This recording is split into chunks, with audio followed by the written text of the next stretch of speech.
I'm having fun with the two options questions for icebreakers, so people can pick the easier one or the complicated one or whatever they feel like. So today is two questions. The first one could be, what topics do you think we should talk more often in the TEC, or how was your father? How did you celebrate Father's Day? So those are the questions for today, and Tam, would you like to start? Well, I'm going to go with the first one. What do you think we should talk more about in the community? I mean, it's hard. I feel like our community is so open. We talk about so many things.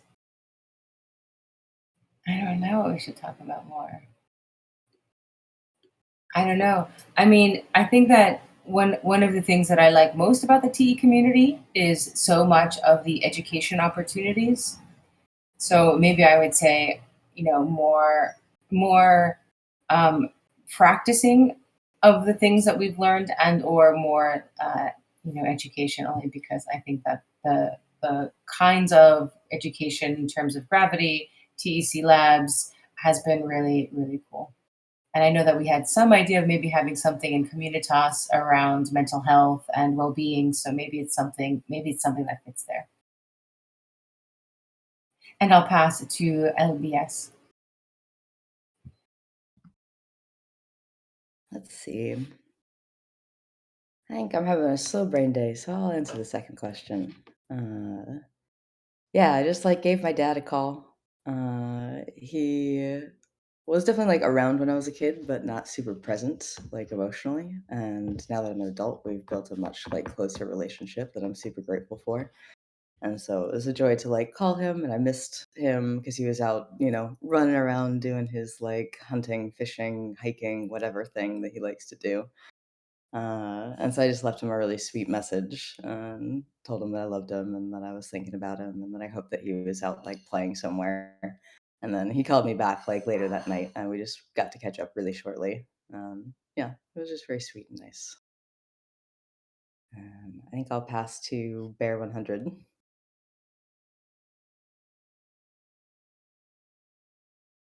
Yeah, thank you, LBS. So I think I would go with the first question. I think that because I've been spending a lot of time digging into the numbers of the TEC and the operational and organizational part of the TEC, something that I've noticed and that I would like to have more discussed around is this idea of how do we measure productivity and efficiency in the working groups and across the TEC compared to what we are spending, That's like topics that I'm really interested, excited, but also a little concerned. So yeah, that's something I would choose. I'll pass it to Costa. Thank you. I actually have no clue how to answer any of those questions. I didn't celebrate Father's Day, and I don't know why we should talk more about the community. Maybe I would agree with Ben's. I mean. But I think that with the new sample group, we're gonna get more talks about efficiency regarding the usage of the resources and how to get more of them. That's it. I'll pass it back to you, Edu. Thank you. How about you, Gideon? I had a really sweet day yesterday with my wife CJ and our two boys. We went out to my favorite breakfast place, and then we went to a Japanese garden here in Seattle that I'd never been to before. It was really cool. And then just hung out at our place for a while, and then we went and had dinner over at Green Lake. So it was just such a nice. I love our boys. They're just so great, really good people, and so it was a really nice day. Thanks. What did you say? You went to a Japanese what? I didn't catch up on that. A Japanese garden called the Kubota Gardens, which I'd never been to. It's beautiful. That's really nice. All right. On my case, I mean, my dad lives in Panama and I live in Spain, so it's a little bit hard to celebrate. So I did a little bit of what LDS did, and I call him, we talk, and my two nephews who lived 7 hours away were driven to their house, so they celebrate with my two nephews, and but I don't know if it happens to you guys, but it's weird sometimes, with as time passes and age happens, I feels, at least with my parents, they tend to celebrate less. They tend to, like, care less about these kind of things, and be more they focus more on the gratefulness of you calling them or you engage with them rather than the actual day. It happens with me on Christmas or New Year's Eve, Father's Day, Mother's Day, all this kind of stuff. So it's interesting how with time these celebrations start shaping in something more personal and less generic, or less like on the context of the society that you belong. So I don't know. It was an interesting retrospective, and I sent a message to. It's weird for me because of my age that I start having friends who are parents, high school friends from all my life, and it's weird. Like, now I have to sort of celebrate them because they are parents, they are dads, and it was such a surreal experience yesterday, sending some of these messages of people who I would have never expected to be a dad, and now they are. So it was really interesting, the contrast from one thing to the other one. All right. With that being said, Gideon, would you like to take it away on the token holder message and the updates that we have done? Sure. Yeah. So after what seems like a long time, it feels like it's been months working on this message, but I don't think it's been that long. But anyway, it's done. Although Olivia is adding some comments right now that are cleaning up just a couple things that I missed. So we're gonna post it in the forum. Kind of, Edu and I went around a few times on this, like what's gonna be the best way. It just seemed like it was gonna be too hard to post it on the website right now. And then also there might be the benefit in putting on the forum of like being able to get some feedback from people. So that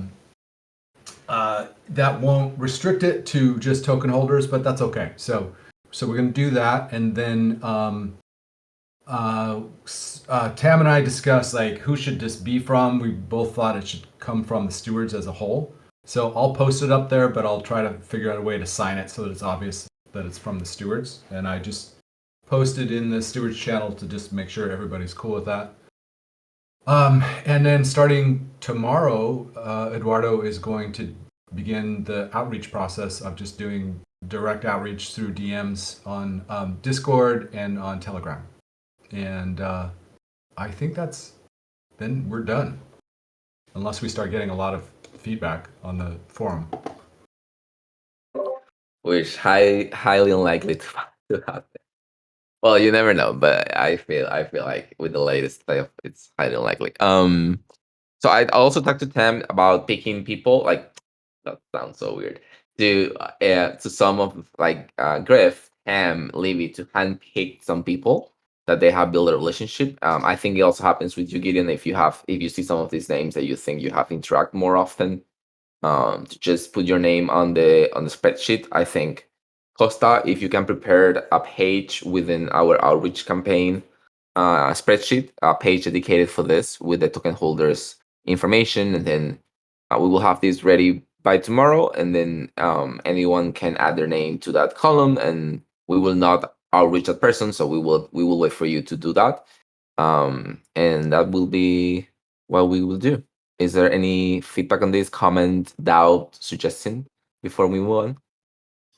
Can you give me a bit more information on what should be on this page with the token holders info?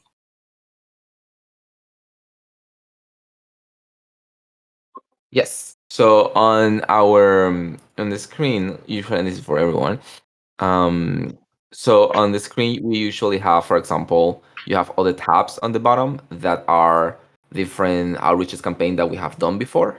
And what we will do is get the information from this final outreach list of people, and then we will just get the Discord names and the handles, and we will export this to a new tab, and we will add other columns or similar columns of this, like POC, date, did they reply, and notes and feedback. So it will be a sort of a copy and paste of this message, and we will add another column, which will be the one for favorite or preference, favorite communication way, or preferred way of communication. So they will pick that they want to be reached out via bot or via Telegram or via Discord. So we will know that. And that will be the only column that I think will be adding to this. I don't know, guys, if you think there should be added another one. 5, 4, 3, 2, 1. Yes, Beer. Yeah, I have a question just to clarify. Is this message being sent to all the token holders or just to the hatchers? Hatches. Oh, okay, got it. Thank you. No problem. That does bring up. There's a longer term thing that we're going to be working on, which is token gating. We're looking at options for token gating Discord, and then also, I think there may be some ways that on the convert page we might be able to capture information for some people by showing that there's some benefits to registering after you buy TEC, but that's not in the short term. All right. Is there something else people would like to comment on this token holder message? 5, 4. Maybe just like this same idea. Maybe it would be a good idea to change the name from message to tech token holders to message to hatchers. I don't know, because when I saw that, I went to like the Dune Analytics to see how many token holders there were, and I saw there were like 400 something. Then that's when I got my concern, right? Like, are we sending this to everyone, like, or just a specific number of people? So I don't know, maybe that could bring some confusion. Wow, I didn't realize it was 400. There's 424 according to Dune. So yeah, that was kind of like a surprising number for me, because maybe also it's a good moment to throw this question. I went to the gardens to look at the different proposals that have been passed, and I was trying to find the participants or the people that actually contributed for the proposals to pass. And if I was looking at the right place, maybe you guys can correct me on this. There were some proposals that had only like 2-4 participants, and they were passed. I think the max number that I found, it was for CatCat, like 24 people. And then I got the average of people participating per proposal, and it was actually 4 people. So that's 4 tech holders. That's less than 1% of the total tech holders. So yes, this kind of relates with my concerns, but I throw it here. Maybe I'm missing something else. Maybe I'm missing some factor, but yeah, I think there's something maybe. Yeah, that's a rough number.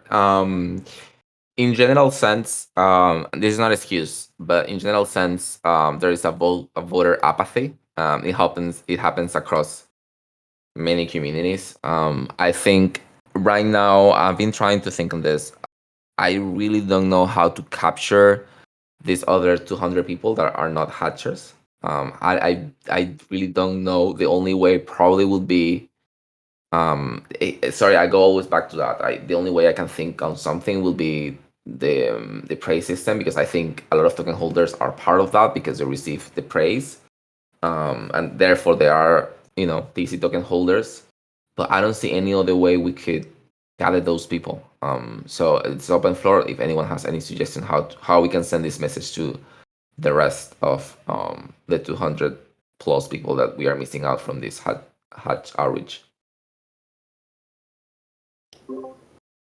I think that there is one point of intervention, which is the convert page, and just making it be to feel useful to register and connect with us. But that's missing the difference between two, whatever it is, the hatchers and the 426 or whatever. So I don't know. I mean, it's going to be hard. Like it may be like through Twitter. Like we may have to have some campaigns that are once we get this token utility thing going. That I feel like that's the key.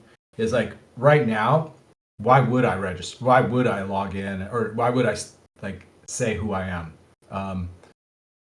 Because there's not a ton of value to being a token holder yet. And so I think that some of the things that we're going to be working on over the course of the summer are like building out some programs that increase the utility of holding TEC. And at that point, then I think it's going to be worth doing like a big push on Twitter and other places to try to get all the people to register, basically. What are Go we ahead. expecting? What would we be expecting them to register? Like you mean emails or Discord information? Discord, basically, right? Like a Discord address. I mean, look, the one way to make sure that every token holder receives this message is to like print it on an NFT and airdrop it to everyone.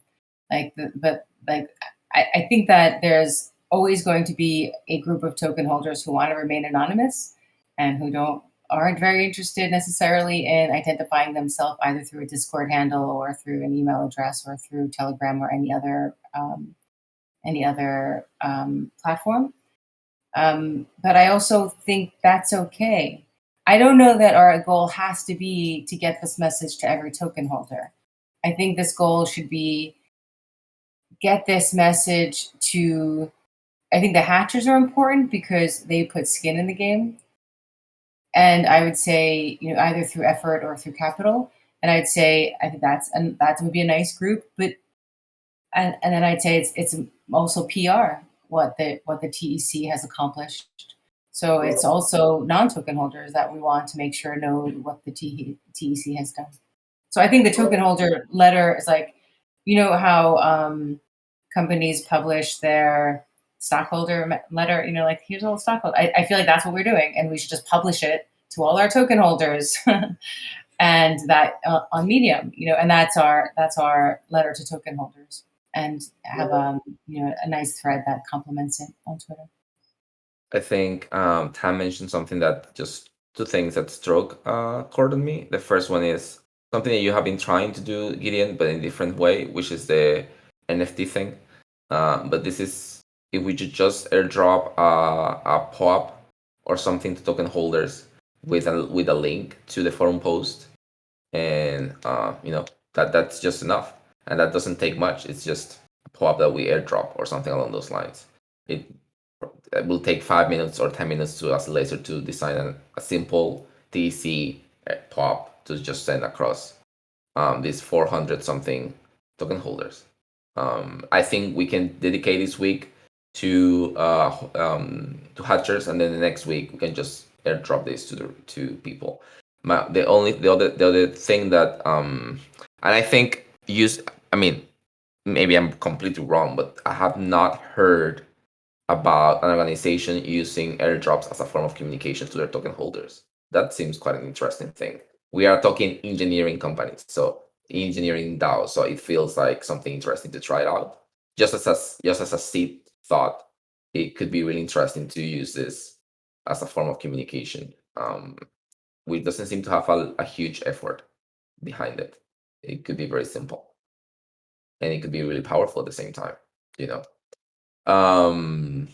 Any thoughts on this, Gideon, before I move on? I think it's really exciting. I would just hate to see people start using this as spam, but it depends, because you will only, if you're a farmer of POAPs, you will have to buy TC tokens to get the POAP. So it's a win-win situation. I don't see any other way people will spam it, because we are not allowing this channel to be accessible to other people. It's only ourselves. I'm not following that. Can you say that again? Which part? Sorry. You were saying something about a channel, not allowing people to access a channel. Oh, no.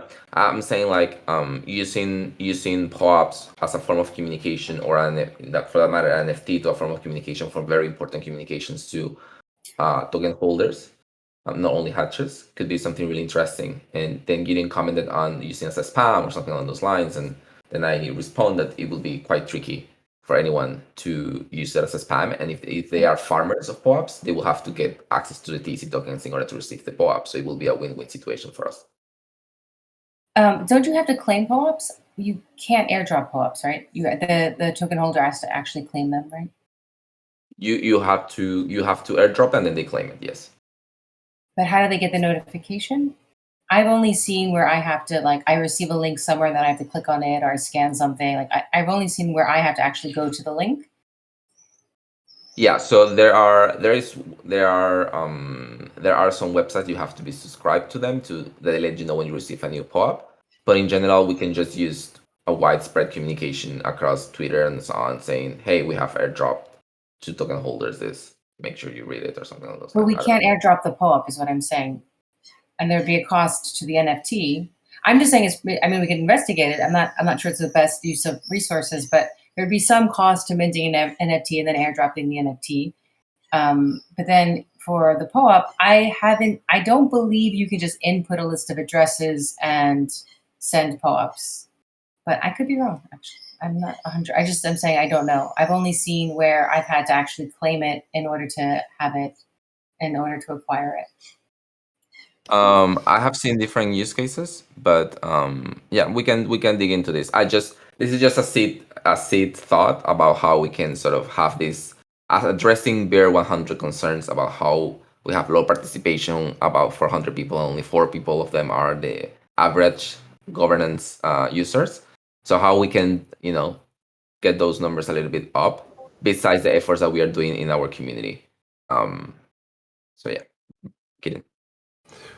Yeah, my recommendation is that we just keep moving forward for right now, because I think it's important to get this up, and I think the fact that it's on the forum means that it is available to all token holders, not just the hatchers, right? It's available to everybody. We haven't quite figured out how we're going to communicate with token holders yet. I think it's going to be some work to like figure that out yet. And so, maybe we just like take this one step at a time, do this as like the first step. Like we're getting into the habit of communicating to token holders. We don't quite have the mechanisms in place, but like we're building those. But right now, here's the message. And then I think we've just got to figure out, maybe it is an NFT. Maybe this ties into some of the membership stuff, like the membership NFT thing that we've been thinking about. Maybe there's, I think it's just worth thinking through a little bit more before we jump on it. That's my recommendation. Yeah, I agree. Sorry, I was just following up this seed thought and a little bit of a rant. Hello, Irene. How are you? Welcome to Communitas Hi. Working Group. Hi, thank you. I'm fine. Nice. So we are going through the agenda that is on the screen in case you want to follow it up. The other thing that time comments brought to my mind was this idea of, if this is just an open question, this is not an assumption.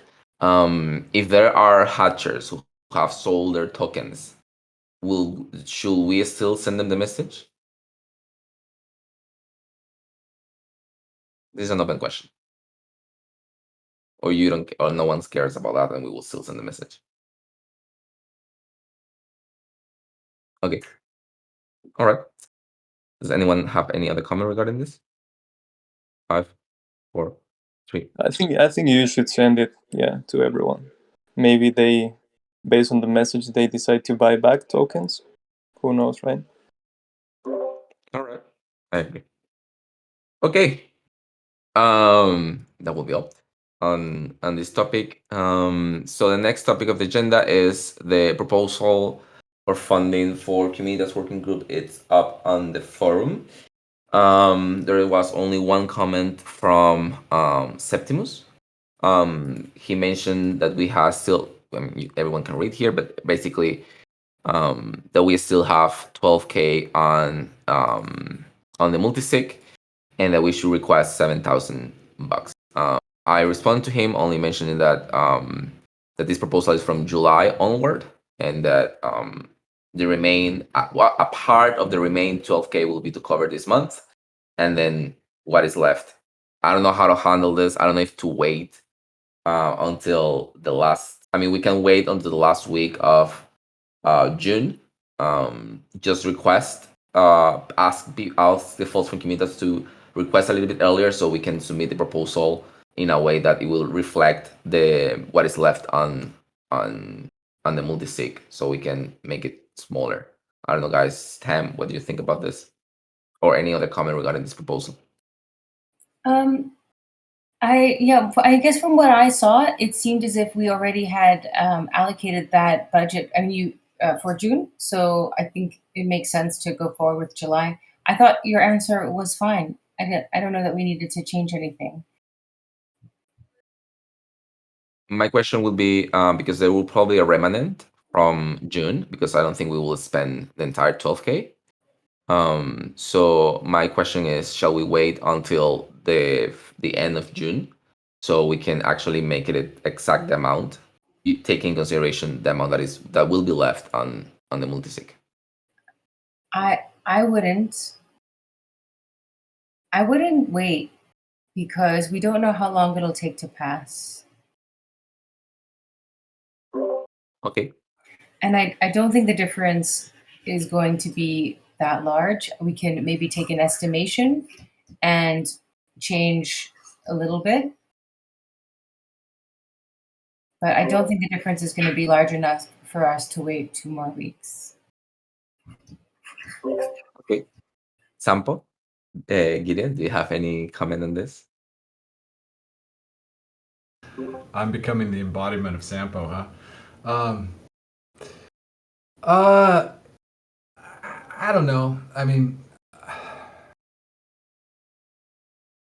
I think it's a legitimate question that he's asking. You know, like I think, you know, especially as we're going forward and things are getting tighter, you know.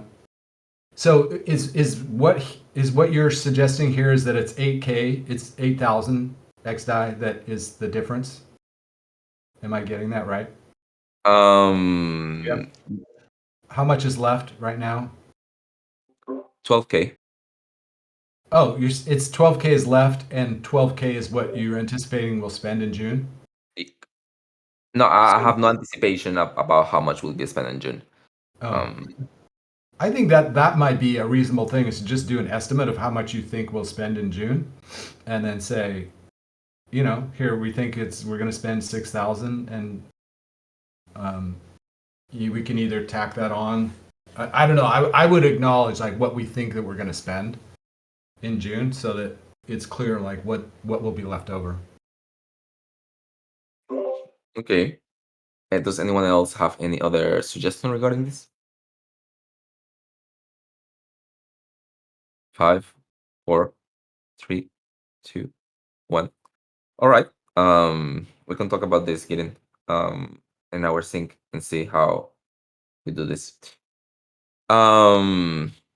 Then comes with the I don't want to leave this to the end, so I want to bring this up now, which is the ZenHub template that LBS prepared. There are Griff left some comments, but that's it. Does anyone have, I guess, Tam, do you have any feedback regarding this, or next steps that we can take regarding this? I haven't seen this yet. Can we scroll down a little? You can also give a little like refresher overview of what this is and why this is. Yeah, you know, I think it's great, but yeah, go ahead, LBS, please. Sure. Yeah. Just after Tam and I did our little like poke through of the ZenHub, and I'm starting to learn like what the ZenHub does and why it exists, and the ways in which that might impact newcomers as they come to the space and are trying to make their first contribution. That's really the like meta question I'm tackling, and this is just one small piece of it. So I'm proposing that we create this template that is just one of the, like, an additional ZenHub issue template that allows people to go a little more in depth with what they are trying to do with that issue. And that will make it easier if you're trying to get people with no context to come and join you and make contributions on that issue with you. And just could be used for any time you want to have like extra thought put into it, or you want it to be easily communicated to somebody else, or maybe if like a newcomer is trying to create a new issue, this would really prompt them to think through what it is that they're trying to accomplish. This wouldn't be like required for every issue ever. You know, sometimes it's easy to just like make an issue that is like a reminder to yourself later. And so this template would not be like really useful for that, but I think it would be useful to have just in the templates as something that's available and make our ZenHub a little bit more clear to people who are trying to look through it and gain context on what it is that we're doing. I thought about two feedbacks to provide to this. The first one will be to add a latest, another section that will be like notes or anything that should be like extra to mention for any issue. For example, if there are two people assigned to this issue, why there are two people assigned to these issues, just like just a little bit of an extra note section.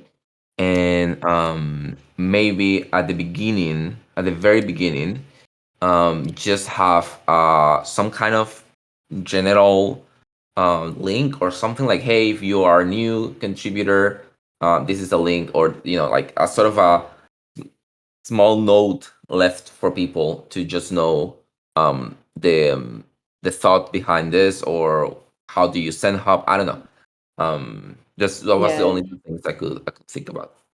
yeah, Eduardo, you kind of mentioned that last time we brought this up, and I liked your idea last time of kind of having like a totally different ZenHub issue that is just like a permit issue that's like a README for the ZenHub.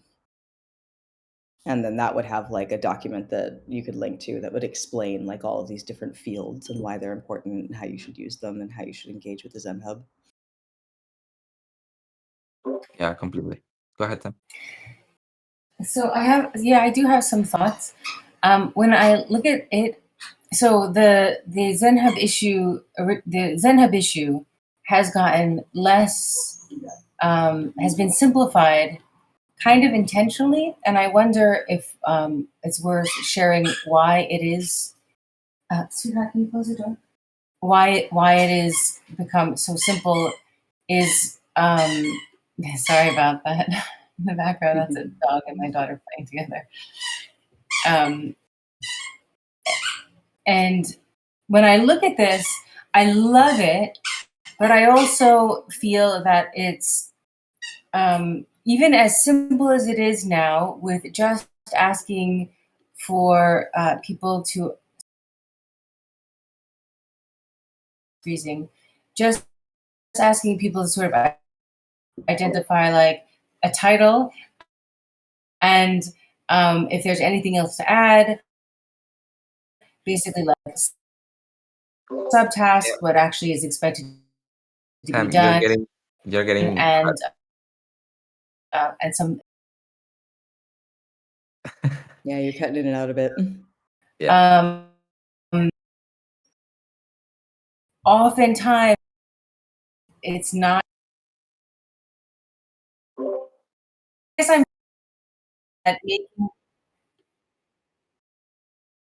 No worries. No, we're not catching you. But I'm guessing that the summary is condensing this more so that it is a little bit more palatable and less like intimidating while still being like potent. It's it. No, we can see. Yeah, I welcome you to add some thoughts and like comments on that document, and I'll definitely read them. Now it seems. Oh no, we're still on delay. Thank you, Tam. It's nice because you got frozen and you got frozen and the thumbs up. So I will screenshot that because it's a really nice photo. What would you think would be the next steps, LBS, on this? Like, will you Yeah. like to take on like a more, or what? Like, yeah. What are your thoughts? Yeah. Taking some time to like let people give some feedback. It sounds like Tam has some like solid feedback that she wants to give, and kind of incorporating that and like kind of refining this a little bit more, and just making sure that it is something that will actually be useful. That's the end goal, right? So once we feel like it's kind of at least close enough to that place and is ready to be like played with, and it feels like a yay or a thumbs up from most people who are looking at it, then I would just need help turning it into an actual template on ZenHub, which I don't know how to do. So that would be like the one thing I don't quite know how to tackle. I'm going to try again with my video off. Yes, it worked. I think my initial reaction is I think this is very, the in-depth part is very accurate, and that maybe this would be a very good template for a mini project issue, but many issues are more Mm. tasks than projects. And Hmm. that perhaps this would be great for like, hey, are you going to undertake a project, And then this Oh, could be okay. like the template for an epic, and the issue template could be just much more short for so Gotcha. people can actually just like what does success look like? What do you want to do and what does success look like and who else needs to know? But I love this for like clear thinking around a larger project or epic. Cool. So maybe even renaming it like the Epic template Yeah. or the project template. Yeah, I agree with the epic. I think this actually reflects the granular aspect that an epic needs. Yeah. I'm thinking on the ones that I just opened, and I felt that the generic one that we have for issues didn't apply necessarily to my epic, so I feel this response to that.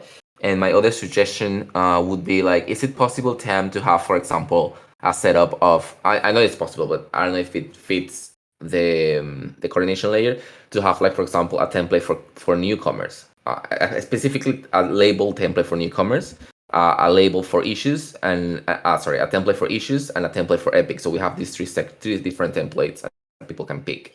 We do have a template for contributor. So if you go to choose a template and it's contributor issue template, it's specifically for new contributors. So it gives more information than the regular issue template. Oh, Is okay. that the question? Maybe I'll poke at that too. Well, this is all great context. I think that like maybe I was just I'm still learning like how is this ZenHub even used? How does it like parse? So this is like really useful feedback. Thanks, friends.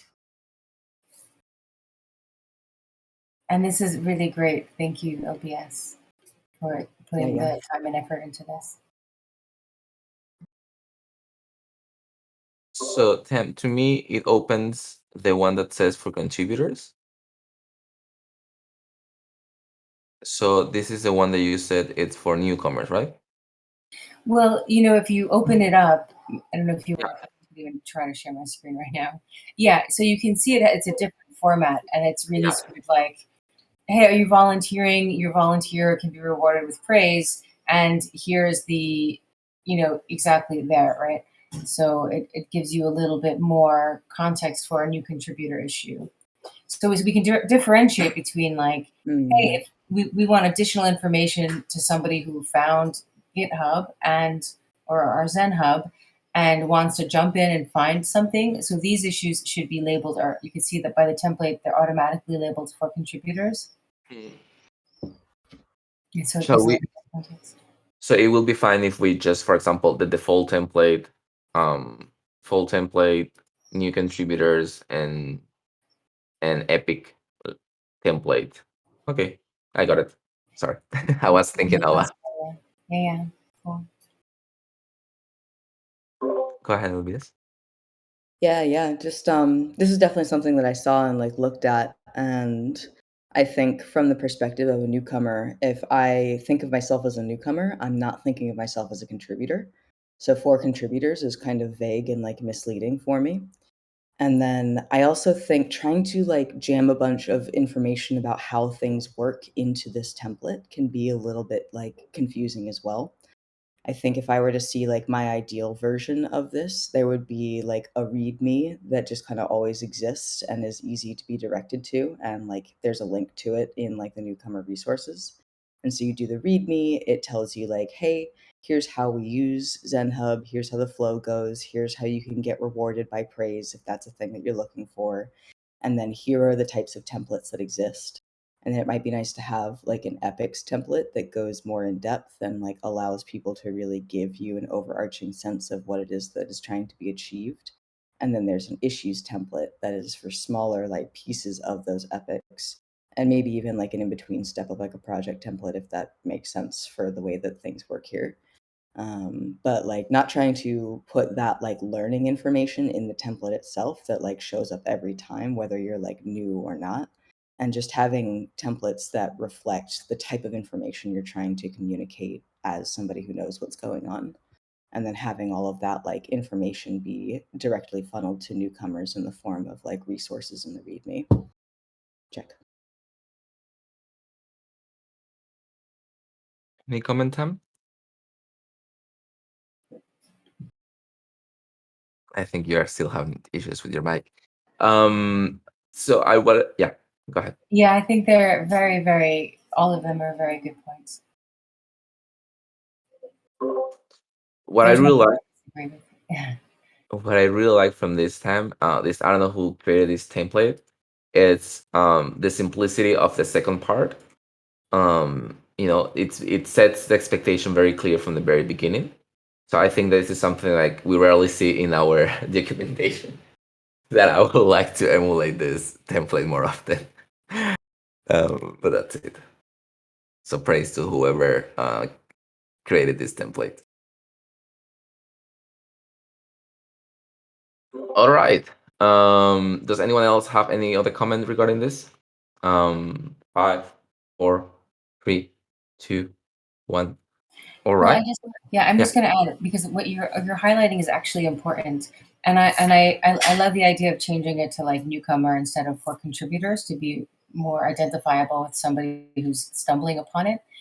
And I would say the one thing that you mentioned that is important is having this, hey, you'll be rewarded with praise, and then sort of allowing people to have the expectation that for these issues that it's the compensation is through praise for having done this, but then also our workflow is to make sure that we praise people who take on these contributor issues and praise them lavishly.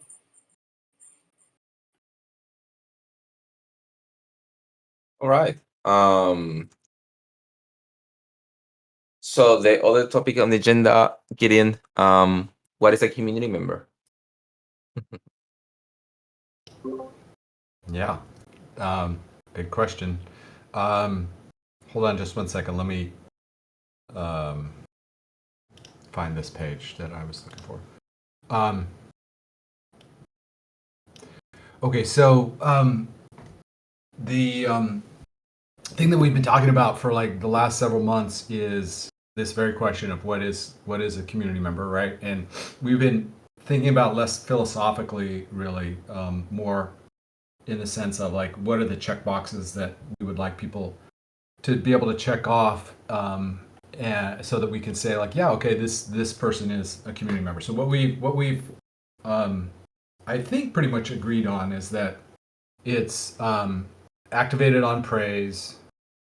It's they've gone through orientation. They've done this initial community offering that we've scaled back in the short term to just get something going. And then we've also talked separately, not so much I think on Communitas, about signing the community covenant, right? Which actually are just today only a small percentage of people sign. Actually, it's when you're prompted to do it when you post a proposal in Gardens, and what I think it was Tam pointed out to me is that you can link directly to the covenant and have that still prompt you to sign with your wallet. So that's really cool. Actually, we can just point to a URL and people will be prompted to sign the covenant. So those all would be pretty concrete steps to just be able to check off and say like, okay, you're a community member. Now the question that has come up that Eduardo and I have been talking about, but also a few others. So I'm going to share my screen to just share this kind of simple.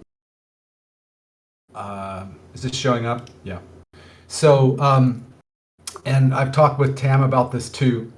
The question really comes down to be a TEC member, do you need to hold the TEC token? So on the left here, you can see option A is where membership requires that you hold the token. And over here on B is where you have a situation where no, TEC membership can be separate from holding the token. You can be over on this side and just be a member without holding the token, or you can be a token holder who is not a member, or you can be, the intersection of the two. So there are some benefits to requiring token holders like holding token in order to be a member. One is it doesn't have to be a lot of tokens, right? It could be a fraction of a token. It could be, one token could be, we don't know what it would be, but it doesn't have to be a huge hurdle. It's mostly just the steps of actually either getting airdropped a token or, and actually there's some questions about that, but getting the token to people is is really the bigger hurdle. I don't think that has to be like a huge amount of money. One of the benefits of broadening ownership of the token to a bigger proportion of the community is that would open up more people to actually participate in our governance. And doing that would, if we help push it, could solve some of the things that Bear was talking about with like the very small percentage of people who are actually voting on our proposals. It's not really drawing on the wisdom of the crowd. So